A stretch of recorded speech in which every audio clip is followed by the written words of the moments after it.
ইচ্ছা, আশা, প্রত্যাশা, আকাঙ্ক্ষা এসবই তো মানব সমাজের চালিকা শক্তি, তাই না? যদি কেউ আপনাকে প্রশ্ন করে যে আপনি কে, তবে আপনার উত্তর কি হবে? বিবেচনা করুন।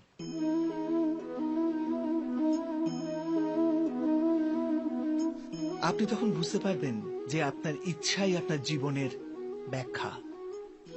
কিছু পাওয়ার সাফল্য, কিছু না পাওয়ার নিষ্ফলতাই আপনার পরিচয়।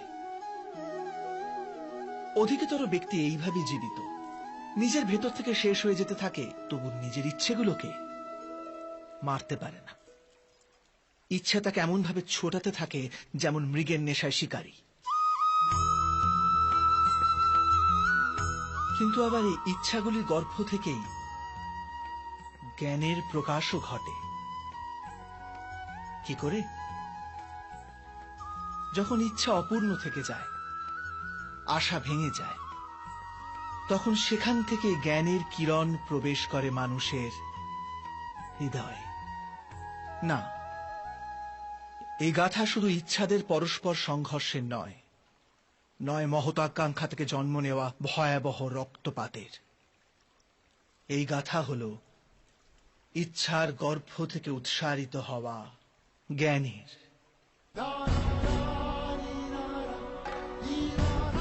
আমি বাসুদেব শ্রীকৃষ্ণ আপনাদের সকলকে নিমন্ত্রণ জানাচ্ছি এই যাত্রা শুরু করার, যা জীবনের মর্ম শেখাবে, মনুষ্যত্বের ধর্ম শেখাবে, পাঁক থেকে উঠে এসে পদ্ম হয়ে ফোটার ধর্ম শেখাবে।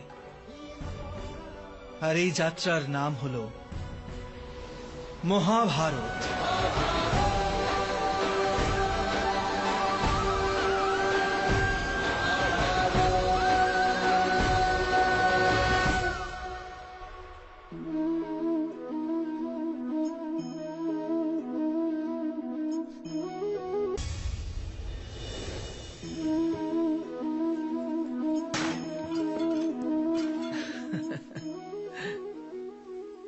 কখনো কখনো কোনো ঘটনা মানুষের জীবনের সমস্ত পরিকল্পনা ভেঙে দেয়, আর মানুষ সেই আঘাতকে জীবনের কেন্দ্র বানিয়ে নেয়। কিন্তু ভবিষ্যৎ কি মানুষের পরিকল্পনার আধারে নির্মিত হয়? না। যেভাবে কোন উঁচু পর্বতে যে ব্যক্তি সর্বপ্রথম চড়ে, সেই পর্বতের পাদদেশে বসে সে যা পরিকল্পনা করে, সেই পরিকল্পনায় কি তাকে পর্বতের শিখরে পৌঁছে দিতে পারে? না। বাস্তবে সে ব্যক্তি যত উপরে ওঠে, তত নিত্য নতুন পরীক্ষা, নতুন বিড়ম্বনা, নতুন ধরনের অবরোধের সম্মুখীন হয়।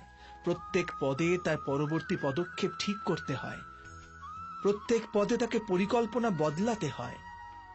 না হলে যদি পুরাতন পরিকল্পনা তাকে খাদের দিকে ঠেলে দেয়, সে পর্বতকে নিজের যোগ্য করে তুলতে পারে না, কেবল নিজেকে পর্বতের যোগ্য করার চেষ্টা করতে পারে। আচ্ছা, জীবনের ক্ষেত্রেও তো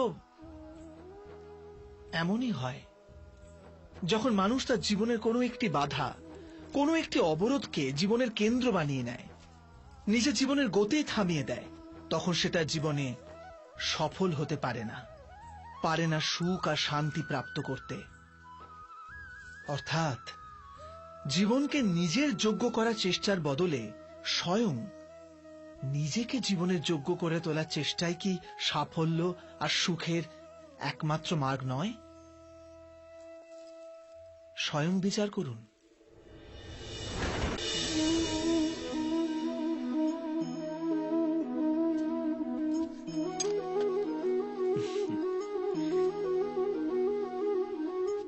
ভবিষ্যতের দ্বিতীয় নাম সংঘর্ষ। হৃদয়ে আজ যদি কোনো ইচ্ছা জাগে, যদি তা পূর্ণ না হয়, তবে হৃদয় ভবিষ্যতের পরিকল্পনা করে। ভবিষ্যতে ইচ্ছা পূর্ণ হবে এমন কল্পনা করতে থাকে। কিন্তু জীবন না লুকিয়ে আছে ভবিষ্যতে, না আছে অতীতে। জীবনের হদিশ তো আছে এই ক্ষণে, অর্থাৎ এই মুহূর্তের অনুভবেই রয়েছে জীবনের অনুভব। কিন্তু আমরা সব জেনে বুঝেও এটুকু সত্য মেনে নিতে পারি না। হয় আমরা পুরনো স্মৃতি দিয়ে নিজেদের ঘিরে বসে থাকি, অথবা আগামী সময়ের জন্য পরিকল্পনা করতে থাকি। আর জীবন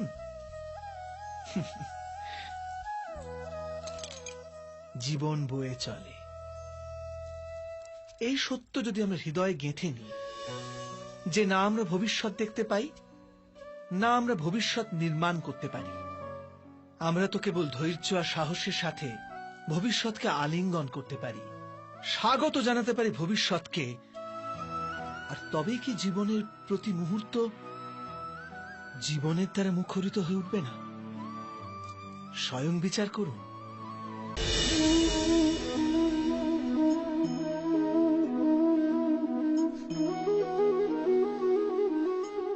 জগতে প্রত্যেক ব্যক্তির কোনো না কোনো দুর্বলতা অবশ্যই আছে। যেমন কেউ খুব অধিক বেগে দৌড়াতে পারে না, কেউ অধিক ভার গ্রহণ করতে পারে না, কেউ কোনো অসাধ্য রোগে পীড়িত হয়ে পড়ে, তো কেউ বিদ্যা পাঠ স্মরণে রাখতে পারে না। এরকম অনেক উদাহরণ আরো আছে। আপনি কি এমন কোন ব্যক্তিকে জানেন যার সমস্ত প্রাপ্তি ঘটেছে? কিন্তু আমরা জীবনের একটি দুর্বলতাকে জীবনের কেন্দ্র বানিয়ে ফেলি, যে কারণবশত হৃদয়ে দুঃখ আর অসন্তোষ ঘিরে থাকে সদা। দুর্বলতা মানুষ জন্ম থেকে অথবা কোনো দুর্ঘটনার মাধ্যমে প্রাপ্ত করে, কিন্তু দুর্বলতাকে মানুষের মন নিজের অক্ষমতা বানিয়ে ফেলে। কিন্তু কিছু ব্যক্তি এমনও হন যারা নিজের পৌরুষ আর শ্রমের দ্বারা সেই দুর্বলতাকে পরাজিত করে দেন। কি বিভেদ আছে এদের আর অন্য লোকেদের মধ্যে? আপনি কখনো এর বিচার করেছেন? অতি সরল উত্তর আছে প্রশ্নে। যে ব্যক্তিকে দুর্বলতা পরাজিত করতে পারে না, যে পৌরুষের প্রমাণ দেবার সাহস রাখে হৃদয়ে, সেই দুর্বলতাকে পার করতে পারে। অর্থাৎ দুর্বলতা তো ঈশ্বর প্রদান করেন, কিন্তু নিজের সীমা তো মানুষ নিজেই নির্মিত করে। স্বয়ং বিচার করুন।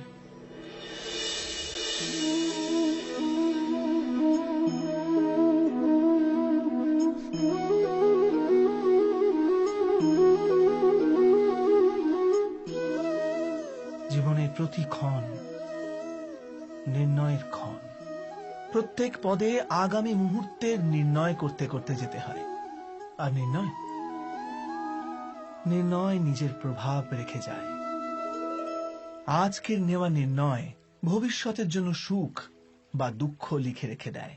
না কেবল নিজের জন্য, নিজের পরিবারের জন্যেও, আগামী প্রজন্মের জন্য বটে। যখন কোনো সংশয় সামনে এসে দাঁড়ায়, মন ব্যাকুল হয়ে যায়, অনিশ্চয়তায় ভরে যায়। নির্ণয়ের সেই ক্ষণ এক যুদ্ধে পরিণত হয়, আর মন হয়ে ওঠে যুদ্ধভূমি। অধিকাংশ নির্ণয় আমরা সংশয় থেকে বার হওয়ার জন্য নিই না, কেবল মনকে শান্ত করার জন্য নিয়ে থাকি। কিন্তু কেউ কি ছুটতে ছুটতে খাবার খেতে পারে? না। তবে কি যুদ্ধে যুঝতে থাকা কোনো মন সঠিক নির্ণয় নিতে পারে? বাস্তবে শান্ত মনে যে ব্যক্তি নির্ণয় নেয়, সে নিজের জন্য সুখময় ভবিষ্যৎ নির্মাণ করতে পারে।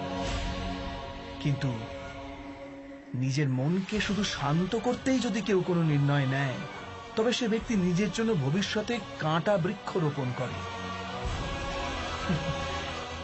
স্বয়ং বিচার করে দেখুন।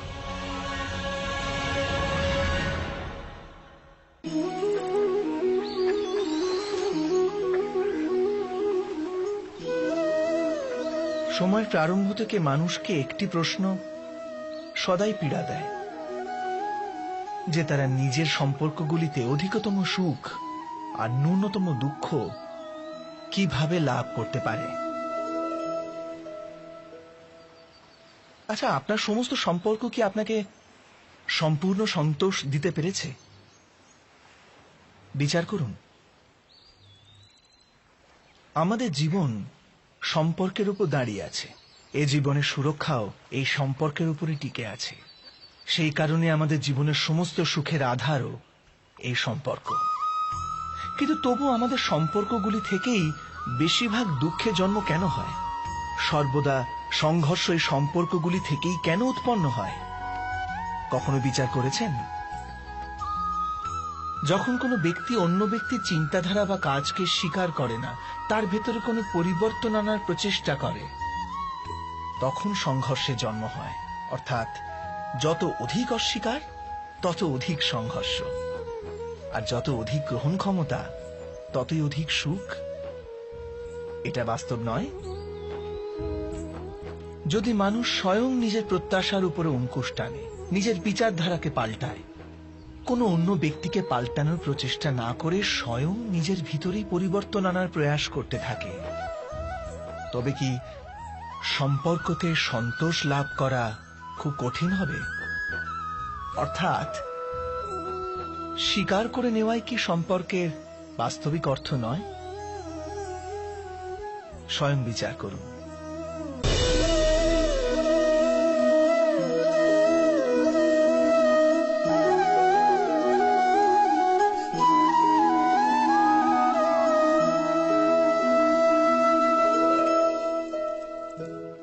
যখন কোনো ব্যক্তি কোনো ঘটনার ভিতরে অন্যায়কে দেখতে পায়, তখন সেই ঘটনা তার হৃদয়কে তছনছ করে দেয়।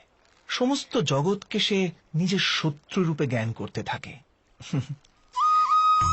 অন্যায় বলে মনে হওয়া সেই ঘটনা যত বিরাট হয়, মানুষের হৃদয়ও কিন্তু ততই বিরোধিতা করতে থাকে। সেই ঘটনার পরিপ্রেক্ষিতে সে ন্যায় দাবি করে। আর এটা তো যোগ্য কথা। বাস্তবিক সংসারে যে কোনো রকমের অন্যায় ব্যক্তির আস্থা আর বিশ্বাসের বিনাশ করে। কিন্তু এই ন্যায় কাকে বলে? ন্যায়ের অর্থ কি? অন্যায় যে করেছে সে যদি অনুতপ্ত হয়, আর যার উপর অন্যায় হয়েছে তার মনে যদি আবার বিশ্বাস জাগে সমাজের প্রতি, তাকেই তো ন্যায় বলে। কিন্তু যার হৃদয়ে ধৈর্যের স্থান নেই, সে ন্যায়ের পথ ছেড়ে দ্বন্দ্ব আর প্রতিশোধের পথ বেছে নেয়। হিংসার বদলে প্রতিহিংসার ভাবনা নিয়ে সে এগিয়ে যায়। স্বয়ং যা পীড়া ভোগ করেছে তার চেয়ে অধিক পীড়া অপরকে দেবার প্রয়াস করে। আর এই পথে চলতে গিয়ে অন্যায় যার উপর হয়েছে সেই স্বয়ং অন্যায় করে ফেলে। শীঘ্র সে অপরাধী হয়ে যায়। অর্থাৎ ন্যায় আর প্রতিশোধের মধ্যে খুব ক্ষুদ্র ফারাক থাকে, আর সেই ফারাকের নামই হল ধর্ম। এটা কি সত্য নয়? স্বয়ং বিচার করুন। দুই ব্যক্তি যখন নিকটে আসে তখন তারা একে অপরের জন্য সীমা আর মর্যাদা নির্ধারণ করার চেষ্টা অবশ্যই করে। আমরা যদি সমস্ত সম্পর্কগুলিকে বিচার করে দেখি, এই সমস্ত সম্পর্কের আধার সেই সীমারেখা যা আমরা একে অপরের জন্য নির্মাণ করি। আর যদি অজান্তে সে দ্বিতীয় ব্যক্তি সেই সীমারেখা লঙ্ঘন করে, তাহলে সেই ক্ষণেই আমাদের হৃদয় ক্রোধে ভরে যায়। এই সীমারেখার বাস্তবিক রূপ কি আমরা কি কখনো বিবেচনা করেছি? সীমা বেঁধে দিয়ে আমরা দ্বিতীয় ব্যক্তিকে নির্ণয় করার অনুমতি দিই না, নিজের নির্ণয় সেই ব্যক্তির উপর চাপিয়ে দিই। অর্থাৎ তার স্বতন্ত্রতাকে অস্বীকার করি আমরা। আর যখন স্বতন্ত্রতাকে অস্বীকার করা হয় তখন তার হৃদয় দুঃখে ভরে যায়। আর যখন সে সীমারেখা লঙ্ঘন করে তখন আমাদের হৃদয় ক্রোধে ভরে যায়। এমনটাই হয় নাকি?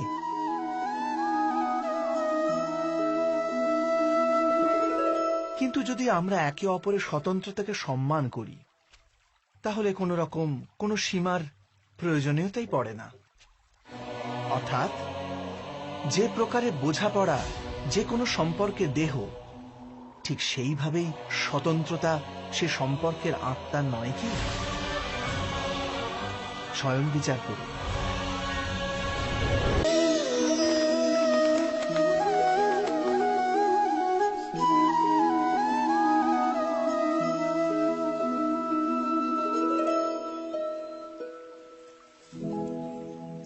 নির্ণয় নেওয়ার মুহূর্তে আমরা সর্বদা কোনো অন্য ব্যক্তির উপদেশ, সূচনা, মন্ত্রণা বা পরামর্শকে আধার করে থাকি, আর আমাদের ভবিষ্যতের আধার হয়ে ওঠে আমাদের আজকের নেওয়া সিদ্ধান্ত। তাহলে কি আমাদের ভবিষ্যৎ অন্য ব্যক্তির পরামর্শ, কোনো অন্য ব্যক্তির দেওয়া উপদেশের ফল? তবে কি আমাদের সম্পূর্ণ জীবন কোনো অন্য ব্যক্তির বুদ্ধির পরিণাম? আমরা কি কখনো বিচার করেছি? সবাই জানে যে ভিন্ন ভিন্ন লোক একই পরিস্থিতিতে ভিন্ন ভিন্ন পরামর্শ দিয়ে থাকে। মন্দিরে দাঁড়ানো ভক্ত বলে দান করা উচিত, আর চোর বলে যদি সুযোগ পাওয়া যায় ওই মূর্তির গয়না চুরি করা উচিত। ধার্মিক হৃদয় ধার্মিক উপদেশ দিয়ে থাকে, আর অধর্ম ভরা হৃদয় অধার্মিক পরামর্শ দেয়। এই ধর্মময় উপদেশ পরামর্শ স্বীকার করলে মানুষ সুখের দিকে যায়, কিন্তু এইরকম পরামর্শ স্বীকার করা তখনই সম্ভব হয় যখন হৃদয়ে ধর্ম থাকে। অর্থাৎ কোনো অন্য ব্যক্তির উপদেশ বা পরামর্শ স্বীকার করার আগে স্বয়ং নিজের হৃদয়ে ধর্মকে স্থাপন করা কি অনেক বেশি জরুরি নয়? স্বয়ং বিচার করুন।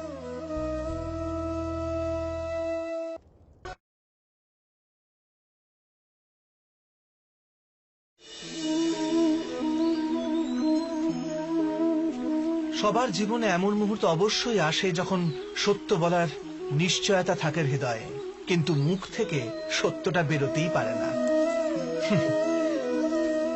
কোনো ভয় মনকে এমনই ঘিরে রাখে। কোনো ঘটনা বা প্রসঙ্গ সম্পর্কে কথা বলা, অথবা নিজের কোনো ভুল হয়ে গেলে সেই সম্বন্ধে কথা বলা, এটাই কি সত্য কথা বলা? না, এ তো কেবল তথ্যটুকু, অর্থাৎ যেমন ঘটেছে শুধু সেইটুকু ব্যক্ত করা, এ সামান্য ব্যাপার। কিন্তু কখনো কখনো সেই তথ্যটুকু বলতে গিয়েও ভয় হতে থাকে। কখনো আবার অন্য ব্যক্তি কি ভাববে সেই দুশ্চিন্তা হয় মনে। অন্য কারো দুঃখ হবে এই ভয়টাও সত্যকে আটকায়। তবে এই সত্য কাকে বলে আমরা কি কখনো বিবেচনা করেছি?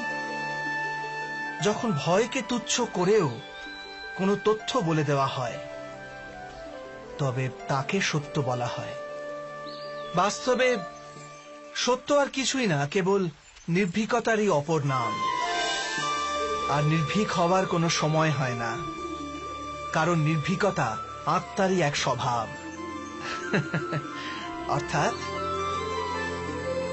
অর্থাৎ জীবনের প্রত্যেকটি ক্ষণই সত্য বলার ক্ষণ নয় কি?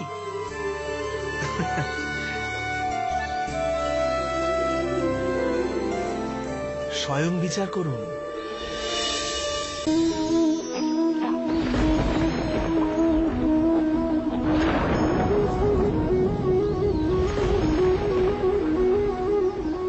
সংকেত বা পূর্বাভাসের উপর নির্ভর করে আমরা ভবিষ্যতের সুখ দুঃখের কল্পনা করি। ভবিষ্যতের দুঃখের কারণ দূর করার জন্য আমরা আজ পরিকল্পনা করি। কিন্তু কালকের সংকটকে আজ নির্মূল করার চেষ্টা করলে আমরা লাভবান হই নাকি আমরা ক্ষতিগ্রস্ত হই, এই প্রশ্ন নিজেদের করি না। সত্য তো এটাই যে সংকট আর তার নিবারণ একসাথে জন্ম নেয়, ব্যক্তির খাতিরে আবার সৃষ্টিরও খাতিরে, তাই না? আপনি আপনার ভূতকালের কথা স্মরণ করুন, ইতিহাসকে দেখে নিন। আপনি তখনই উপলব্ধি করবেন যে যখন যখন সংকট এসেছে তখন তখন তাকে নিবারণ করার শক্তিরও জন্ম হয়েছে। এটাই তো জগতের নিয়ম। অর্থাৎ সংকটই শক্তির জন্মের কারণ। প্রত্যেক ব্যক্তি যখন সংকট থেকে বেরিয়ে আসে, তখন সে এক পদ আগে এগিয়ে যায়, অধিক উজ্জ্বলতা, অধিক আত্মবিশ্বাস লাভ করে, না কেবল নিজের জন্য, সমগ্র বিশ্বের জন্য বটে। এটা কি সত্য নয়? বাস্তবে সংকটের জন্ম মানে একটি সুযোগের জন্ম, নিজেই নিজেকে বদল করার, নিজের চিন্তাধারাকে আরো উঁচুতে নিয়ে যাওয়ার সুযোগ, নিজের আত্মাকে অধিক বলবান আর অধিক জ্ঞানমণ্ডিত করার সুযোগ। যে এটা করতে পারে তার কোনো সংকট আসে না, কিন্তু এমনটা যে করতে পারে না সে তো স্বয়ংই এক সংকট হয়ে পড়ে এই বিশ্বের জন্য। বিবেচনা করুন।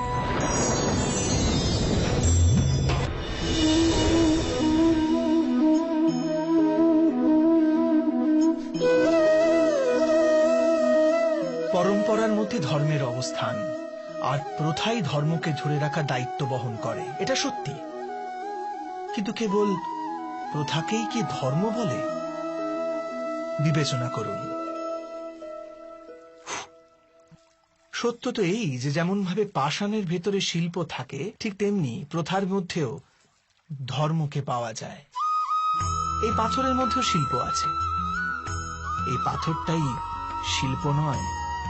শিল্প ফুটিয়ে তোলার জন্য পাথরকে ভাঙতে হয়, অনাবশ্যক অংশগুলিকে কেটে বাদ দিতে হয়। ঠিক সেইভাবেই প্রথার মধ্যে ধর্মকে খুঁজে বার করতে হয়। যেমন ভাবে ইন্দ্র পূজার প্রথা ত্যাগ করে গোবর্ধন পূজার ধর্ম আরম্ভ না যদি হতো, যাদবেরাও তাদের মুক্তির পথ খুঁজে পেত না। অর্থাৎ প্রথা পালনে যে বেশি গোঁড়ামি করে, ধর্ম থেকে সে বঞ্চিত হয়ে যায়। আর পরম্পরার অন্ধ অনুকরণ যে করে, সেও প্রকৃত ধর্মপরায়ণ হতে পারে না। কথায় আছে, হংস সর্বদা নীর ক্ষীর পার্থক্য করতে পারে। দুধে জল মেশানো থাকলেও কেবল দুধটুকুই গ্রহণ করে। তবে কি যথার্থ ধর্মজ্ঞান পেতে হলে হৃদয়ে জ্ঞান থেকে প্রসূত বিবেক থাকা আবশ্যক নয়? আর সেই বিবেক না থাকলে যাকে আমরা ধর্ম বলে মনে করছি, তা আসলে প্রকৃত ধর্মই নয়। এমনও তো হতে পারে। স্বয়ং বিচার করে দেখুন।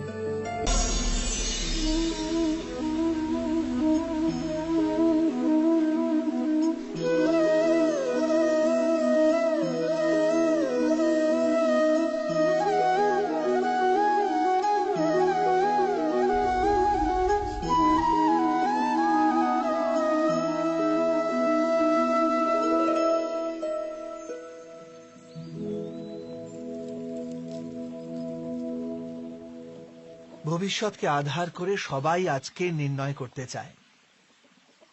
ভবিষ্যতে সুখ লাভ হবে, ভবিষ্যৎ সুরক্ষিত হবে, এমন নির্ণয় আজ করার প্রয়াস করতে থাকে সবাই। আপনি নিজের জীবনেই দেখুন, আপনার অধিকতর নির্ণয়ের মূলে ভবিষ্যতের চিন্তা থাকে না। আর কেনই বা হবে না? নিজের জীবনকে সহজ ও সুখময় বানিয়ে তোলার প্রচেষ্টা করার অধিকার সবার আছে। কিন্তু ভবিষ্যৎ তো কেউ জানে না, কেবল কল্পনাই করা যেতে পারে। তবে জীবনের সমস্ত গুরুত্বপূর্ণ নির্ণয় কল্পনার উপর নির্ভর করেই আমরা করি। এই নির্ণয় করার কোনো তৃতীয় পথ হতে পারে? বিবেচনা করুন। সমস্ত সুখের আধার ধর্ম, আর সেই ধর্ম মানুষের হৃদয়ে স্থাপিত। অতএব প্রত্যেক নির্ণয়ের পূর্বে স্বয়ং নিজের হৃদয়কে প্রশ্ন অবশ্য করে নিন যে এই নির্ণয় স্বার্থ থেকে জন্মেছে না ধর্ম থেকে। এটুকুই কি যথেষ্ট নয়?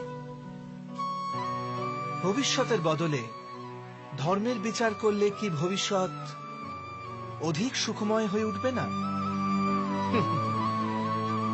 স্বয়ং বিচার করে দেখুন।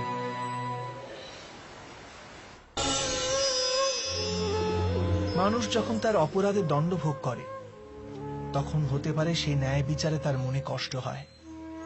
প্রশ্ন ওঠে তার হৃদয়ে যে যখন সে অপরাধ করেছিল তখন সে ভিন্ন ব্যক্তি ছিল, তারপর সে অনেক অনেক অনুতাপ করেছে, নিজেকে এত পরিবর্তন করেছে, তবু সে দণ্ড কেন পাবে?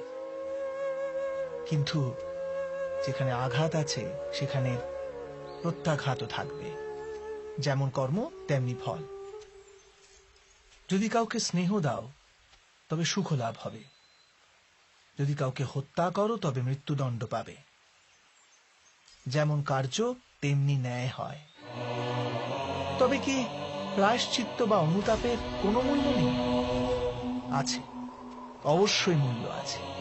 প্রায়শ্চিত্ত অনুতাপ মানুষকে অন্তর থেকে বলবান করে তোলে, আসন্ন শাস্তিকে গ্রহণ করার জন্য মানুষকে প্রস্তুত করে।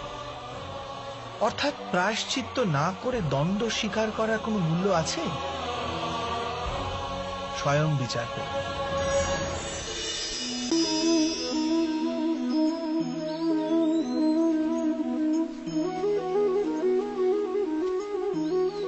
যখন নিজের কোনো ভালো কাজের বদলে দুঃখ লাভ হয়, অথবা কেউ দুষ্কর্ম করেও সুখ লাভ করে, তখন মন অবশ্যই এটা ভাবতে বসে যে তাহলে ভালো কর্ম করার, ধর্মের পথে চলার তাৎপর্যটা কি? কিন্তু দুরাত্মাকে কি ভোগ করতে হয় সেটাও দেখুন। দুষ্কর্ম যে করে তার হৃদয় সর্বদা চঞ্চল থাকে, ব্যাকুল হতে থাকে, মনে সর্বদা নতুন নতুন সংঘর্ষ উৎপন্ন হয়। অবিশ্বাস তাকে সারা জীবন ছোটাতে থাকে। একে কি সুখ বলে? যে ব্যক্তি ধর্মের পথে চলে, সর্বদা সুকর্মে রত থাকে, সৎ চরিত্র ব্যক্তির হৃদয় সর্বদা শান্ত থাকে। পরিস্থিতি তার জীবনে সুখের পথে বাধা হয়ে দাঁড়ায় না। সমাজে তার সম্মান ও মনে সন্তোষ অক্ষত থাকে সর্বদা। অর্থাৎ ভালো ব্যবহার ভবিষ্যতের সুখের পথ দেখায় না, ভালো ব্যবহার নিজেই সুখ দেয়। অথবা দুর্ব্যবহার ভবিষ্যতে দুঃখের পথ দেখায় না, অধর্ম সেই মুহূর্তে দুঃখকে উৎপন্ন করে। ধর্ম থেকে সুখ পাওয়া যায় না, ধর্মই স্বয়ং সুখ।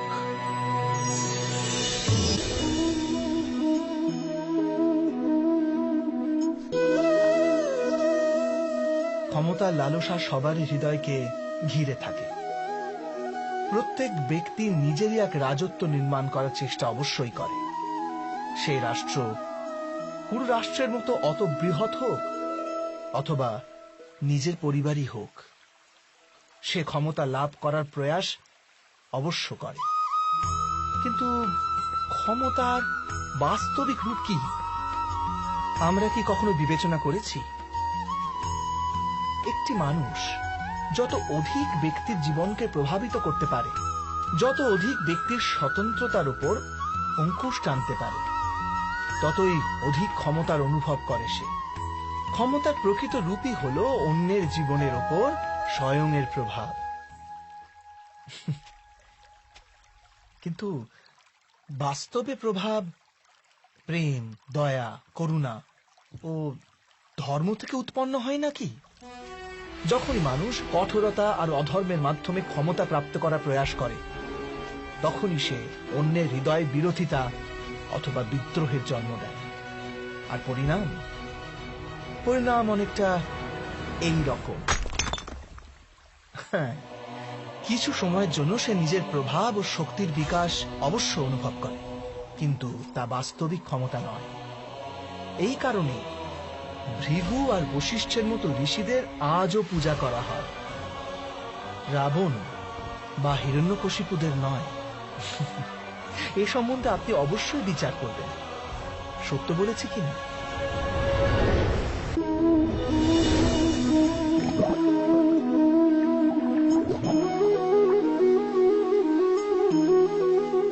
একটি শিশু যখন এই পৃথিবীতে জন্ম নেয় তখন সে সম্পূর্ণভাবে সংস্কার মুক্ত হয়।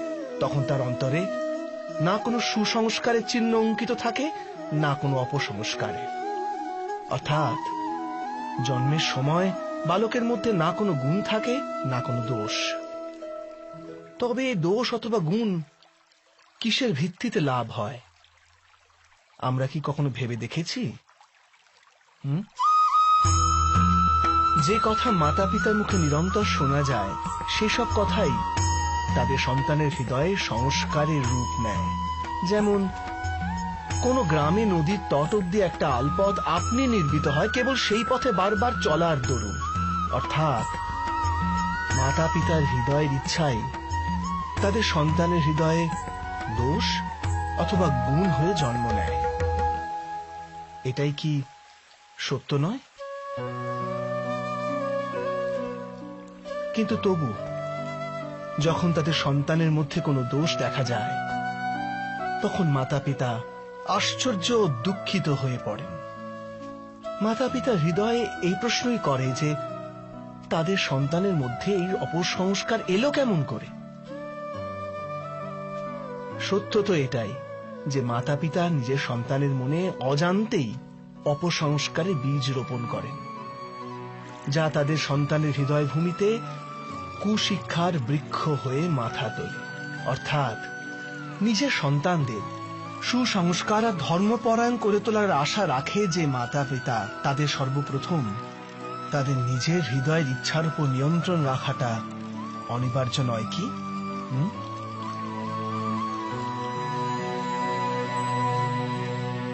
প্রত্যেক মাতা পিতা এ বিষয়ে বিচার অবশ্যই করবেন।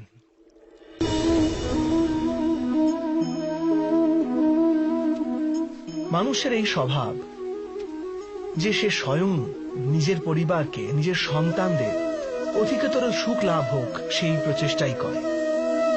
সেই কারণেই আমরা সদা শ্রম আর কষ্ট থেকে দূরে থাকতে চাই, বিশ্রাম আর বিলাসবহুল জীবন ধারণের প্রয়াস করি।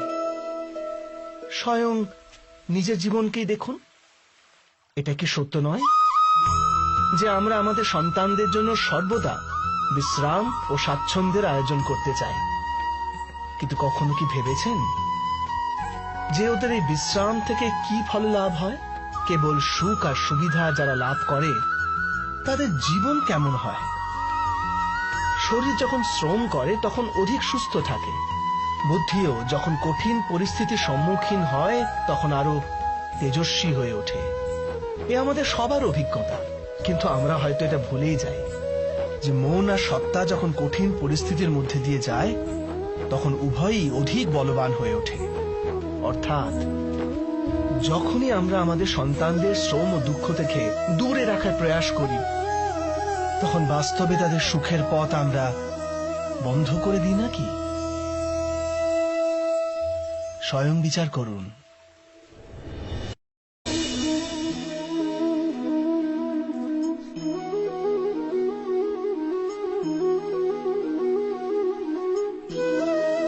জ্ঞান প্রাপ্তি সর্বদা সমর্পণের মাধ্যমেই হয়, এ আমরা সকলেই জানি।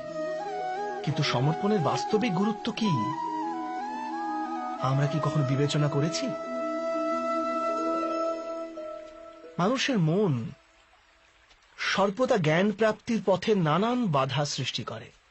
কখনো কোনো অন্য বিদ্যার্থীর প্রতি ঈর্ষা জন্মায়, কখনো গুরুর শেখানো পাঠের উপর সন্দেহ উৎপন্ন হয়, আবার কখনো গুরু দেওয়া কোনো শাস্তি মনকে অহংকারে ভরিয়ে তোলে।